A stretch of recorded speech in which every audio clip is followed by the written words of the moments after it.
1호 작가입니다. 1호 작가. 네. 경기정원문화박람회, 울산 정원박람회, 그다음에 LH 가든쇼에서 대상을 연달아 이제 받으면서 이름을 알리게 됐었던 계기가 됐었습니다. 내가 갖고 있는 예산 안에서 이 정원을 만들려면 뭘 하면 좋을까라고 했을 때 저는 항상 말씀드리는 게 우선해야 될 것들은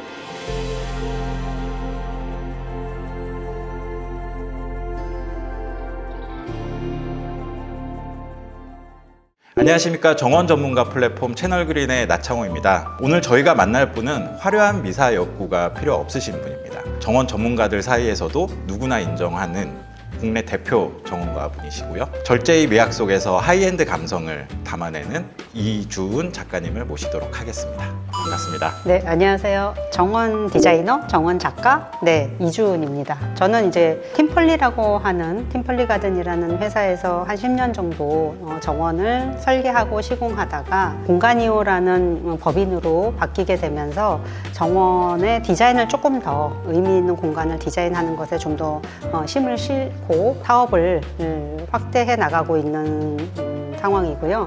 아마 제가 이렇게 이주은이라는 이름을 걸고 정원을 만들 수 있었던 이유 중에 하나는 아마 박람회를 통한 많은 대상을 통해서 알려지지 않았을까 감사하게 생각하고, 제가 이렇게 정원에 재능이 있다는 것을 저도 발견하면서 감사하게 지금 정원 디자인을 재밌게 하고 있는 이주은입니다. 네. 지금 정원 박람회에서 제가 알기로는 그랜드 슬램을 하셨던 걸로 알고 있습니다. 서울 정원 박람회는 대상을 못하고 공모에서도 떨어진 적이 나머지 뭐 경기 정원 문화 박람회, 울산 정원 박람회, 그다음에 LH 가든쇼에서 대상을 연달아 이제 받으면서 이주은이 도대체 누구야라고 이제 이름을 알리게 됐었던 계기가 됐었습니다. 이렇게 이제 정원씬에서 좀 독보적인 존재이시고 본격적으로 이제 작가님께서 정원일을 시작하시게 된 계기가 있다면? 이거 정말 롱 스토리인데요. 그냥 식물이 좋아서 원예학과를 가게 됐거든요. 그 당시 저희는 그 컴퓨터 프로그래머가 엄청난 사회의 그 좋은 직업 중에 하나였기 때문에 저희 아버님은 전산과를 가라고 하셨지만 저는 식물을 항상 어렸을 때서부터 좋아했기 때문에 원예학과를 가겠다고 해서 우겨서 이제 원예학과를 가게 됐고요. 대학원을 조경학과를 가게 됐습니다. 그 이유는 제가 또 그림 그리는 걸 또 좋아하다 보니까 이 예쁜 꽃들을 표현할 수 있는 그런 스킬을 좀 배우고 싶다고 해서 설계, 디자인을 좀 배우고 싶다라는 생각으로 조경학과를 가게 됐고, 디자인의 원리라든지 디자인을 할 때에 중요하게 생각하는 부분들에 대한 그 기본적인 것들을 굉장히 많이 배웠죠. 처음에는 교수님한테도 많이 혼났고요. 이거 뭐 조경 전공한 친구도 아닌데 와서 조경을 하겠다고 하니까 기본기도 없는 상태에서 교수님이 내가 너를 가르쳐야 될지 모르겠다고 고민도 많이 하셨다는. 그 다음에 이제 조경 설계사무소 오이코스라고 하는 데를 갔었는데요. 그 당시에는 이제 독일에서 이제 박사를 하고 오신 고주석 박사님 밑에서 한남동이라든지 뭐 성북동이라든지 평창동에 이제 있는 고급 주택들의 가방모찌라고 하나요? 이렇게 해서 가서 뒤에 쫄랑쫄랑 쫓아가면서 그 정원을 봤었던 그런 기억들이 있고, 그걸 통해서 정원이라는 게 이런 거구나라는 거를 그때 이제 처음 알게 됐었죠. 그랬다가 이제 남편이 유학을 가는 바람에 같이 영국을 갔다가 오면서 육아를 한 12년 한 것 같습니다. 육아를 12년 하다가 어느 날 갑자기 뭔가를 다시 시작해야겠다 라는 생각을 하는 상황에서 제 지인 중에 한 분이 조경학과 교수님이 한 분 계시는데 너 이렇게 살면 안 될 것 같다 그러시면서, 조경학과도 이제는 나무가 아니라 꽃과 관목도 많이 알아야 되겠다. 미국에 갔다 오니까 정말 다양한 식물들이 조경 설계에서 사용이 되고 있더라. 그러면서 네가 원예학과를 나왔으니 조경학과 학생들한테 좀 강의를 해줄 수 있니? 라고 말씀을 하시더라고요. 그래서 그때부터 정말 식물원이란 식물원을 매주 찾아가면서 데이터를 계속 쌓았었죠. 폴더 안에 계절별로 찍은 사진들이 쫙 있어요. 그게 한 1년 동안 제가 그 수업을 하면서 쌓아놨던 그 데이터가 지금의 이 정원을 하는 데 있어서 굉장히 큰 경험치가 되고 자산이 되면서 아마 좀 많은 인정을 받을 수 있는 그런 기초가 되지 않았나 생각이 듭니다. 그렇게 하면서 식물에 대한 이해가 쌓이고 대학원에 가서 공간 디자인이라는 거를 하게 되면서 그냥 식물들만 심는 것이 아니라 어떤 공간으로 만들어야 되느냐에 대한 그 공간의 본질에 대해서 굉장히 고민을 하기 시작하면서 디자인이 가미된 정원을 만들게 됐었던 거죠.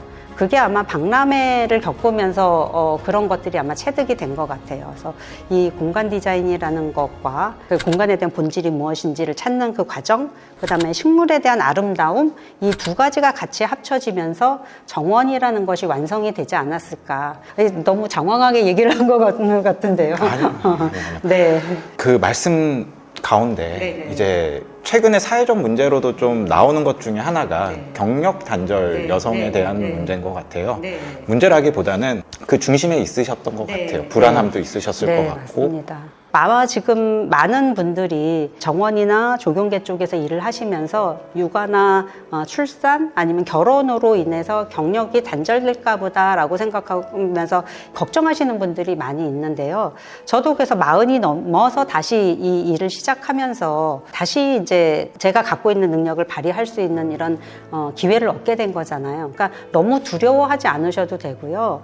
또 자기가 열심히 마음만 갖고 있다면 언제든지 발현할 수 있는 거기 때문에 뭐 저도 했습니다.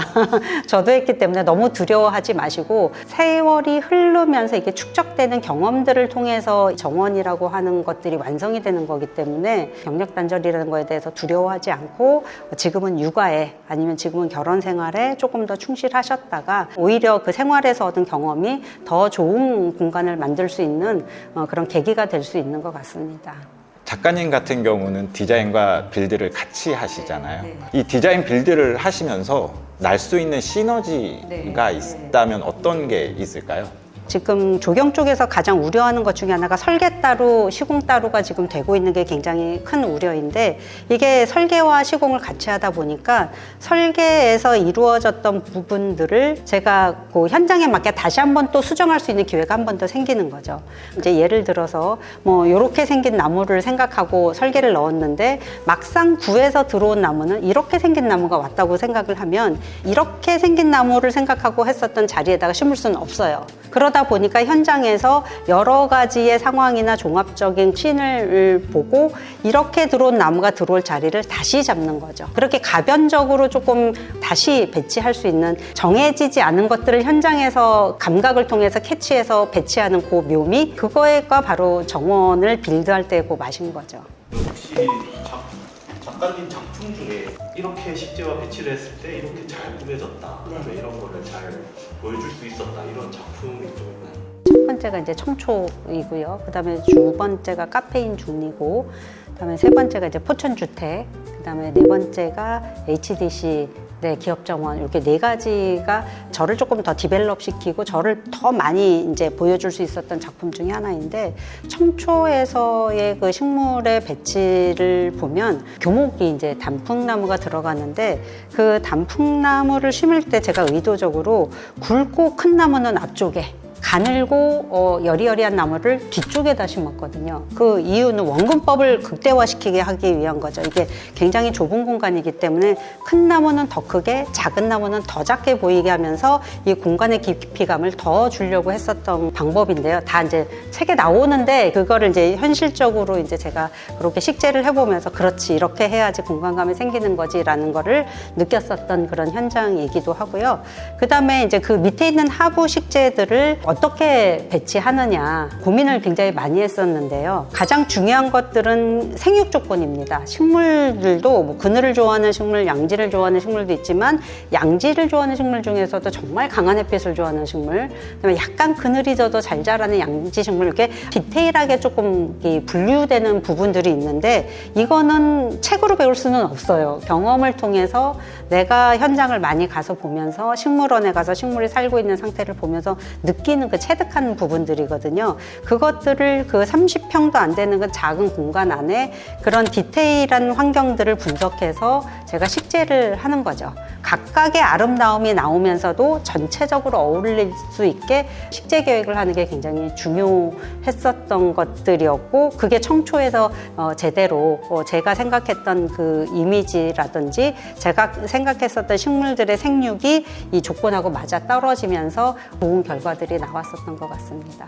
구독자분들이 네. 좀 가장 어려워하는 것들 중에 하나가 결국 식물이거든요. 네. 식물 중에서도 이제 배식인 것 같아요. 네. 구독자들을 위해서 컨비네이션이라든지 배식에 대해서 조언을 해주시고 싶은 말씀이 있으시다면. 요거 하기 전에 제가 이제 정원을 상담을 하러 가면 여기다가는 무슨 나무를 심으면 좋을까요? 여기다가는 어떤 소나무가 어울릴까요? 아니면은 사과나무가 어울릴까요? 막 이렇게 그냥 물어보시거든요.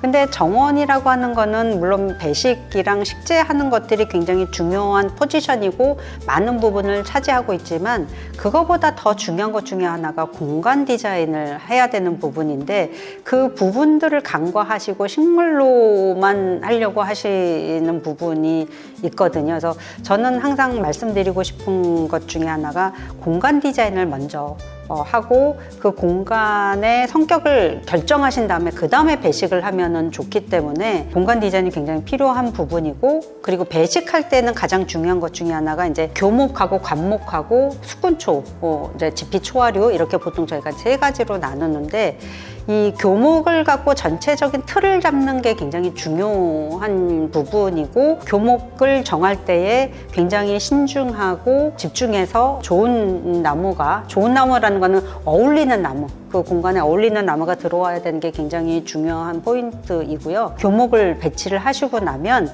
그 다음에 빈 공간을 관목으로 채워주는 것들, 너무 일반적인 얘기지만 이런 것들이 굉장히 중요한 건데 너무 그런 원리들을 간과하고 식재를 하시고 계셔서 그 다음에 이제 지피초화로 식재를 하시는데, 지피초화나 관목들이나 이런 것들에 저도 아직까지도 이제 새로운 품종들이나 새로운 식물들이 많이 나오기 때문에 제가 하는 팁 중에 하나는 핀터레스트나 뭐 인스타에서 보이는 정말 예쁜 씬들이 나오면 거기 있는 식물들이 뭔지를 일일이 다 찾아봅니다. 저 나름만의 컨비네이션을 만드는 거죠. 이게 뭐다라고 딱 말할 수는 없지만 저만의 그 식물의 아름다운 배식들이 있는데, 이걸 어디서 하냐면 식물원을 자꾸 가셔서 식물의 변화를 보시고, 이 식물이 봄에는 이래서 예뻤는데 여름이 되니까 이렇게 예쁘고 가을이 되니까 이렇게 예쁘구나 라는 거를 다 알아야지만 이 배식이 굉장히 잘 할 수 있는 그런 베이스가 되는 거거든요. 그래서 지금 여러분들이 잘 아시는 그 피터 아돌프라고 하시는 분이 왜 유명한 그 플랜팅 디자이너가 됐냐면, 자기가 식물을 키우면서 갖고 보면서 이 식물이 어느 시기에 어떻게 예쁘게 되는지, 어떻게 변화가는 거를 알기 때문에 그런 배식이 나오는 거거든요. 사실 팁이라면 팁일 수도 있고 무식한 방법일 수도 있는데, 식물 하나하나의 아름다움을 정말 알고 계시면 아마 중요한 배식의 그 베이스가 되지 않을까. 그렇게 해서 나타나는 배식이나 식재는 정말 힘이 실어지는 거거든요. 내가 말을 하지 않아도 클라이언트가 이미 알아주시고 같이 공감하는 거죠. 제가 이 식물이 어땠을 때 아름다운 건 알기 때문에 그것을 재현을 해 놓은 거기 때문에 말을 하지 않아도 여러분들이 많이 보고서는 그걸 공감을 느껴주시는 거라고 생각이 듭니다. 지금 말씀해 주신 거를 좀 생각을 해보면 전문가의 필요성이 느껴지는 네, 것 네, 같아요. 셀프 가드닝의 네. 시대이긴 하지만 네. 그 속에 전문가의 역할이 필요하다라는 게 느껴집니다. 그래서 저희도 이제 그 항상 클라이언트를 만나서 설계를 진행하고 프로세스를 하다 보면 가장 마지막에 하는 것들이 이제 공사비 책정이잖아요. 내가 갖고 있는 예산 안에서 이 정원을 만들려면 뭘 하면 좋을까라고 했을 때 저는 항상 말씀드리는 게, 우선해야 될 것들은 기반 조성하는 거, 길을 낸다든지 아니면은 뭐 시설물이 들어가야 된다든지 아니면 수도를 설치한다든지 배수를 잡아줘야 된다든지 이런 기반적인 거, 그리고 큰 나무를 장비를 해야 되는 이런 기본적인 것들은 저희 전문가들이 있을 때 같이 작업을 하시고, 그 다음에 이제 관목이나 초화들을 혼자서 심고 혼자서도 관리를 하실 수 있기 때문에 그거는 2차적으로 하셔도 되니까, 공사 금액이 좀 부담스럽다 하시면은 그거는 좀 빼자 라고 말씀을 드려서 이제 공사 금액을 맞추는 경우가 있는데, 여기에서 제가 다시 한번 말씀드리고 싶은 것들은 중요한 것 중에 하나가 이제 배수인 거죠. 배수 문제를 간과하고 정원을 만들었을 때 8월에 이제 폭우가 오게 되면 물난리를 아마 걱정하셔야 되는 그런 상황이 생길 수도 있고, 그 다음에 배수 관리를 제대로 안 하시면 여름에 고온 다스밀 때 식물들이 제대로 활착을 하지 못하고 고사하는 이런 큰 문제가 발생할 수 있기 때문에 이런 것들은 전문가들하고 분명히 상의를 하셔야지 될 것 같고요. 정원의 뼈대를 세워서 공간 구획을 잘 만들어 드리고 셀프 가드닝을 하시면 오히려 더 이제 시너지 효과가 나서, 왜냐면 그 공간에 대한 그 생육 환경이나 이런 것들은 더 잘 나시거든요, 사시는 분들이. 그래서 이 공간에 어울리는, 잘 자랄 수 있는 식물, 어울리는 식물을 더 잘 찾아서 심으실 수 있기 때문에 전문가와 셀프 가드너가 같이 이렇게 협업을 해서 일을 한다면 더 좋은 정원을 만들 수 있는 그런 기회가 될 것 같습니다. 나 대표님은 이준 작가님의 어떤 면모를 보고 이런 플랫폼에 이제 이준 작가님을 섭외하게 되셨나요? 저는 진정성을 제일 크게 봤고요.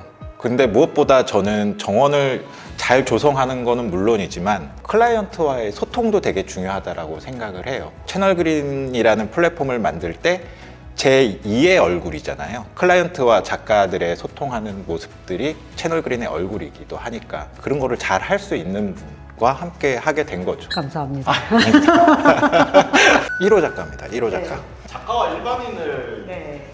이제 이어준다는 플랫폼을 남자님한테 처음 들었을 때 네. 이런 걸 제시해 주셨을 거 아니에요? 네. 그때 좀 많은 사람들이 그러시더라고요. 이게 정원을 만들고 싶은데 어디에다가 얘기를 해야 되지, 누구랑 상의해야 되지, 이런 것들에 대해서 굉장히 궁금해 하셨고, 서치를 어떻게 해야 될지, 자료를 어디서 찾아봐야 될지도 굉장히 모른다고 하셨던 분도 계셨었고, 또 저는 저대로 나는 정원을 만들고 싶고 잘 만들 수 있는 능력이 있는데 나를 알아주는 사람이 없네, 나를 찾는 사람이 없네, 이런 요소가 좀 있었었죠. 그랬는데 채널그린에 이제 나 대표님이 그런 플랫폼을 만든다고 하셨을 때, 그러면은 내가 이렇게 정원을 만들고 있다라는 거를 알려줄 수 있고, 또 일반인들은 정원을 만들고 싶은데 이걸 어떻게 시작해야 될지, 누구와 상의를 해야 될지를 모를 때에 채널그린에 가면은 알 수 있겠구나라는 거를 알려주시는 거죠. 그래서 이 작가들이 고객을 만나고 싶어하는 이 마음과 그다음에 정원을 만드는 사람을 만나고 싶어하는 고객의 마음을 연결해주는 징검다리, 오작교 역할을 채널그린에서 할 수 있겠구나라는 생각이 들어서 그럼 우리 같이 합시다, 이렇게 얘기가 돼서 채널그린의 소속 작가가 된 겁니다. 많은 의뢰인이 있죠. 네. 좀 어떤 유형? 어떤 유형이라기보다는 제가 여지껏 만났던 클라이언트 중에서 제일 마음에 들었고, 저를 열심히 일하게 만들었었던 클라이언트 중에 한 분이 그런 말씀을 하셨어요. 그러니까 어떤 아젠다가, 이제 문제거리가 생기잖아요. 그러면은 제 의견을 물어보시더라고요. 그리고 돈은 일단 생각하지 마시고, 물론 그분이 돈이 많으신 건 아니었었어요. 돈이 많은 건 아니었는데, 나라면은 여기를 어떻게 했을 것 같냐라고 물어보세요. 저라면은 A하고 B 중에서 B를 선택할 것 같습니다. 그럼 왜 그러냐고 물어보세요. 그런 이유에서 그러면은 B를 선택하셨군요. 그러면 이거를 구현하기 위해서는 비용이 얼마나 들까요? 조금 더 적은 비용에서 해결할 수 있는 방법은 없을까요? 라고 전문가의 의견을 먼저 들어주셨고, 그거를 해결하기 위한 금액을 줄일 수 있는 방법을 제시해달라고 하셨던 그 클라이언트가 정말 저를 열심히 일하게 만들었고, 책임감을 갖고 일하게 해주셨던 그런 클라이언트 분이 정말 좋았었던 것 같아요. 반대로 이런 분은 만나기 싫다. 네, 말씀 안 드려도 알겠지만 너무 많은 지식을 갖고 계셔서 이미 결정을 내리고 이렇게 해주세요 하시는, 나 같으면은 저런 선택을 안 했을 텐데 왜 나랑 상의를 안 하시고 결정을 벌써 내리셨지? 하는 클라이언트가 제일 조금 부담스럽습니다. 그리고 일하기 싫어집니다.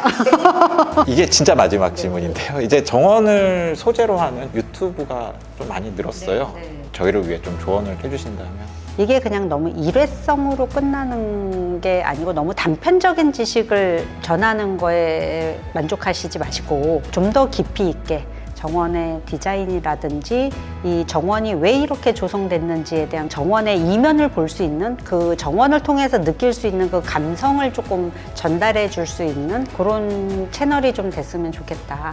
그다음에 이 정원을 왔을 때에 어떤 느낌으로 이 공간이 만들어졌는지를 조금 해석해 주시는, 설명해 주시는 그런 유튜브 채널이 되면은 아는 만큼 보인다고 하잖아요. 이 정원을 갔을 때 이런 이유로 이 공간이 이렇게 만들어졌다는 것을 알았을 때 더 잘 이해하고 더 그 정원에 대한 애정이 생기는 것처럼 정원을 좀 더 많이 이해할 수 있는 그런 좋은 그런 유튜브 영상이 되었으면 좋겠습니다. 감사합니다. 네. 분들에게 작가님이 해줄 마지막 말이 믿고 맡겨주십시오. 후회하지 않으실 겁니다. 자신 있습니다. 아, 뭐야?